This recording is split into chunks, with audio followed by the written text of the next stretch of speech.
ಏನು ರಿಜ್ವಾನ್ ಅರ್ಷದ್ ಸಾಹೇಬರಾಗಲಿ ಮತ್ತು ಸಲೀಂ ಅಹಮದ್ ಸಾಹೇಬರಾಗಲಿ ಅವರು ಇಬ್ಬರು ಓಟಿಂದ ಏನು ಕಾಂಗ್ರೆಸ್ ಅಧಿಕಾರಕ್ಕೆ ಬರೋದಿಲ್ಲ.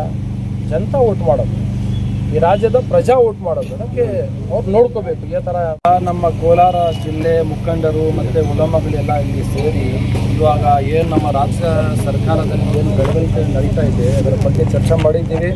ಎಲ್ಲ ಮಾತುಗಳು ನಮ್ಮ ಉಲಮಗಳ ಮುಖಾಂತರ ಎಲ್ಲ ನಮ್ಮ ಜನತೆಗೆ ಮುಂದೆ ಬಂದಿದೆ.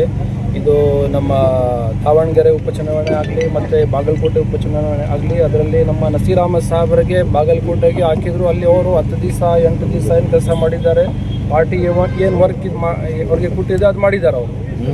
ಒಂದು ದಾವಣಗೆರೆ ಸೌದ್ಗೆ ಅವರು ಹೋಗಲಿಲ್ಲ. ಅದಕ್ಕೆ ಮುಂಚೆ ನಮ್ಮ ಮುಸ್ಲಿಂ ಮುಖಂಡರು ಮತ್ತು ಉಲಮ ನಮ್ಮ ಕಾಂಗ್ರೆಸ್ ಸರ್ಕಾರಕ್ಕೆ ಅವರು ಮುಖಂಡರಿಗೆ ಹೈಕಮಾಂಡ್ಗೆಲ್ಲ ಒಂದು ಕೇಳಿದ್ದಾರೆ, ಅಲ್ಲಿ ಮುಸ್ಲಿಂ ಕ್ಯಾಂಡಿಡೇಟ್ನ ನೀಡಿ ಅಂತ.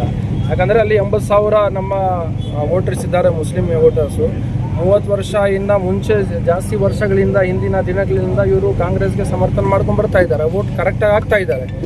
ಈ ವರ್ಷ ಈ ಸಲ ನಮ್ಮ ಶಿವಶಂಕರಪ್ಪಾಜಿ ಇದು ಧ್ಯಾಂತ ಆದ್ಮೇಲೆ ಇದು ಕೇಳಿದರು, ಅಲ್ಲಿ ಒಂದು ಮುಸ್ಲಿಂ ಕ್ಯಾಂಡಿಡೇಟ್ನ ಕೊಡಿ ಅಂತ. ಅದಕ್ಕೆ ಹೈಕಮಾಂಡ್ ತೀರ್ಮಾನ ತಗೊಂಡಿಲ್ಲ. ಅಲ್ಲಿಂದ ವೋಟರ್ಸ್ ಏನಿದ್ದಾರೆ ಅವರು ಸ್ವಲ್ಪ ನಾರಾಜಿದ್ದಾರೆ, ಅವ್ರಿಗೆ ಗೊಂದಲಿದೆ.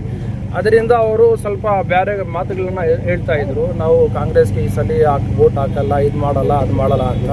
ಈ ಸಂದರ್ಭದಲ್ಲಿ ನಮ್ಮ ಅನೇಕ ಮುಸ್ಲಿಂ ಮುಖಂಡರು ಅಲ್ಲಿ ಹೋಗಿ ಕ್ಯಾಂಪೇನ್ ಕೂಡ ಮಾಡಿದ್ದಾರೆ.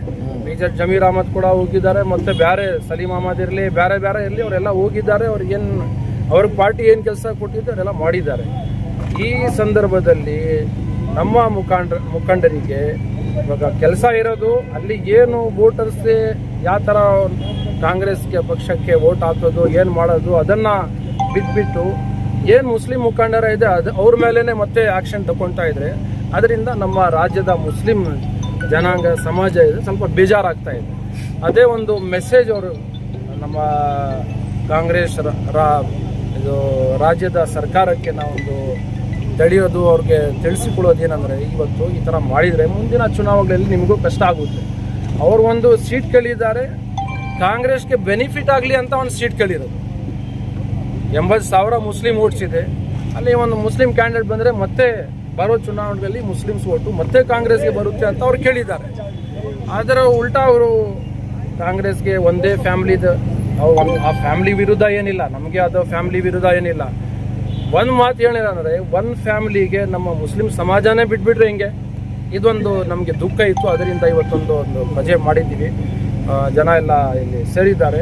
ಅದೇ ಒಂದು ಮೆಸೇಜ್ ನಾವು ಗೌರ್ಮೆಂಟ್ಗೆ, ನಮ್ಮ ಸರ್ಕಾರಕ್ಕೆ, ರಾಜ್ಯ ಸರ್ಕಾರಕ್ಕೆ ಎಲ್ಲ ಮಾಡ್ತಾ ಇದ್ದೀವಿ. ಅವ್ರು ಬಿಟ್ಟು ಇದೇ ರೀತಿ ಇದ್ದರೆ ನೀವು ಪಾರ್ಟಿಯಿಂದ ಅವ್ರಿಗೆ ವಜಾ ಪೊಲಿಟಿಕಲ್ ಸೆಕ್ರೆಟ್ರಿ ಹುದ್ದೆಯಿಂದ ಏನು ನೀವು ವಜಾ ಮಾಡಿದ್ದೀರಿ, ಇದೇ ರೀತಿ ನೀವು ಕಂಟಿನ್ಯೂ ಮಾಡಿದರೆ ಮತ್ತು ನಾವು ಏನು ಕಂಟಿನ್ಯೂ ಮಾಡೋದು, ಏನು ಮಾಡಬೇಕು ಅದು ನಾವು ಮುಖಂಡರು ಮತ್ತು ಉಲಮಗಳು ಏನು ತೀರ್ಮಾನ ತಗೊಂಡು ಮಾಡಬೇಕು ಅದು ಮಾಡ್ತೀವಿ. ನೀವು ಒಂದು ಮಾತು ಮಾಡ್ತಾ ಇದ್ದೀರಾ, ಇಲ್ಲ ನಜೀರ್ ಅಹಮದ್ ಒಬ್ಬರೇ ಅಂತಿಲ್ಲ, ಅಬ್ದುಲ್ ಜಬ್ಬಾರ್ ಅವರು ಅಷ್ಟೇ, ನಮ್ಮ ನಾಯಕರಾದ ಜಮೀರ್ ಅಹಮದ್ರವರು ಅಷ್ಟೇ. ಇವರೆಲ್ಲರೂ ಪಾರ್ಟಿಗೆ ದುಡ್ದಿರೋರು, ಪಾರ್ಟಿಗೆ ಇವ್ರಿಂದ ಜಾಸ್ತಿ ಬೆನಿಫಿಟ್ ಇದೆ. ಇಂಥ ಮುಖಂಡರಿಗೆ ನೀವು ಪಾರ್ಟಿಯಿಂದ ವಜಾ ಮಾಡಿದರೆ ಮುಂದಿನ ದಿನಗಳಲ್ಲಿ ಏನಾಗುತ್ತೆ ಅಂತ ನೀವೇ ಆಲೋಚನೆ ಮಾಡಬೇಕು, ಮತ್ತು ಪಾರ್ಟಿಯವರೇ ಆಲೋಚನೆ ಮಾಡಬೇಕು ಏನಾಗುತ್ತೆ ಅಂತ. ಒಗ್ಗಟ್ಟಿದೆ ಸರ್, ಆ ಒಗ್ಗಟ್ಟಿರೋದಕ್ಕೆ ಇಲ್ಲಿ ಎಲ್ಲರೂ ಸೇರಿದೆ. ಮತ್ತು ಇದಕ್ಕೆಲ್ಲ ಕಾರಣ ಆಗಿದೆ ನಿಮ್ಮ ಶಿವಾಜಿನಗರ MLA ಮತ್ತು ಸಲೀಂ ಅವರೇ ಇಲ್ಲ, ನೀವು ಹೇಳ್ತಾ ಇದ್ರಿ ಸಲೀಂ ಅಹಮದ್ ಮತ್ತು ಯಾರೋ ರಿಜ್ವಾನ್ ಅರ್ಷದ್ ಅವರು ಅವ್ರಿಗೆ ದೂರನ್ನ ಕೊಟ್ಟಿದ್ದಾರೆ ಅಂತ ನೀವು ಹೇಳ್ತಾ ಇದ್ದೀರಿ. ನೋಡಿ, ಇವರೆಲ್ಲ ಜೊತೆಯಲ್ಲಿರೋದು, ಇವರ ಏನು ಗೊಂದಲೇ ಇಲ್ಲ ಇವ್ರ ಮಧ್ಯದಲ್ಲಿ. ಆವಾಗ ಹೈಕಮಾಂಡ್ ಏನು ಕೇಳಿದ್ರಿ ಅವ್ರಿಗೆ ಏನೋ ಆ ಪ್ರಶ್ನೆಗೆ ಏನು ಉತ್ತರ ಕೊಟ್ಟಿದ್ದಾರೆ. ನಾವು ಅದರ ಮುಂದೆ ನಮ್ಮ ಮುಂದೆ ಏನು ಬರಲಿಲ್ಲ ಅದು. ಆದರೆ ಎಲ್ಲರನ್ನ ಒಗ್ಗಟ್ಟಾಗಿ ಇಬ್ಬರು ಮೂವರು ಎಲ್ಲ ಬೇರೆ ಮಾತಾಡಿದರೆ ಅದು ಏನು ರಿಜ್ವಾನ್ ಅರ್ಷದ್ ಸಾಹೇಬರಾಗಲಿ ಮತ್ತು ಸಲೀಂ ಅಹಮದ್ ಸಾಹೇಬರಾಗಲಿ ಅವರು ಇಬ್ಬರು ಓಟಿಂದ ಏನು ಕಾಂಗ್ರೆಸ್ ಅಧಿಕಾರಕ್ಕೆ ಬರೋದಿಲ್ಲ. ಜನತಾ ಓಟ್ ಮಾಡೋದು, ಈ ರಾಜ್ಯದ ಪ್ರಜಾ ಓಟ್ ಮಾಡೋದು. ಅದಕ್ಕೆ ಅವ್ರು ನೋಡ್ಕೋಬೇಕು ಈ ಥರ ಮುಂದಿನ ದಿನಗಳಲ್ಲಿ ಏನಾಗುತ್ತೆ ಅಂತ. Okay sir.